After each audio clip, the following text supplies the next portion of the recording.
Hello, in this video we are going to discuss environmental liens on real estate for our environmental engineering colleagues and professionals. As you know, the Phase 1 and Phase 2 environmental lien searches support the innocent owner protection under the ASTM standards. So if you look for certain property history records and environmental liens, that gives a purchaser protection. If there are environmental issues that pop up later, you can point back and show that you did your due diligence, you ran your Phase 1 or Phase 2 if needed to protect that owner or lender from liability under environmental claims. This is Dave at AFX Title. Our website is environmentalliens.com. For usually commercial properties and some residential, environmental engineering firms are contracted to come in to run certain types of backgrounds, usually involving environmental liens, activity and use limitations, and using what's called AAI, or all appropriate inquiries, to create a report, usually involving some engineering, some maybe soil testing, groundwater testing. A lot of times it involves slope and the way that water flows and topography, but more importantly involving the history of that property, the title history of that property, to see who the owners were.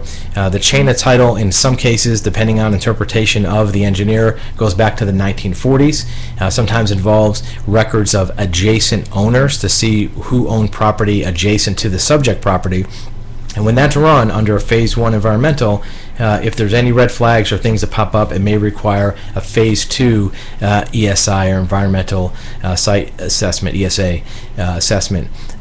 In many cases, the records for the user of the property may not be found in a standard title search. For example, if the property is 12 Main Street, sometimes the ownership is held under an LLC or a corporation called 12 Main Street LLC.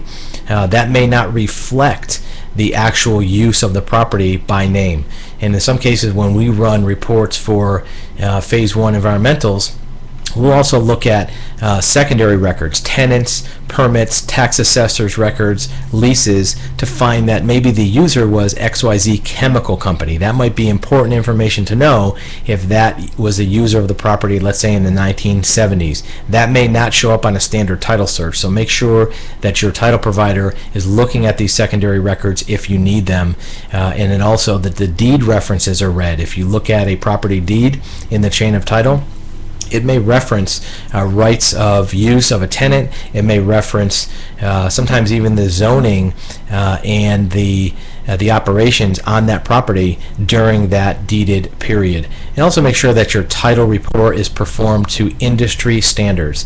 Anybody can call themselves a title searcher, and if you don't do some due diligence even on your subcontractors, you may find that some of that AAI protection is right out the window if you just use Joe Schmo title searcher, or even if you search the records yourself. We've had incidences where an engineer did their own title research and then was questioned later what was their authority or what was their history and training on doing title searches to make sure they're correct. So that's one thing you want to take a look at. The last thing is, what is an environmental lien? The word lien has very specific definitions in the title industry. A lot of those definitions don't carry over to engineering. There may be a record that might be just a simple infraction. It might be a record of a release of chemical. It might be a record of some operation at that property that technically is not known as a lien in the real estate industry, but would be defined as a lien under AAI or in a Phase 1 ESA. So you want to make sure that your provider understands that this environmental lien search is being used for a very specific purpose. And if you just call any random title company, they may not know that environmental lien is a wider scope, encompasses more items than just something that's stamped with the word lien. It may encompass other things. So if you want more information, you can contact us through our website, environmentalliens.com. And if you want to look at some other videos about the subject, our website, titlesearch.com, has a large video library with more information for our professional colleagues.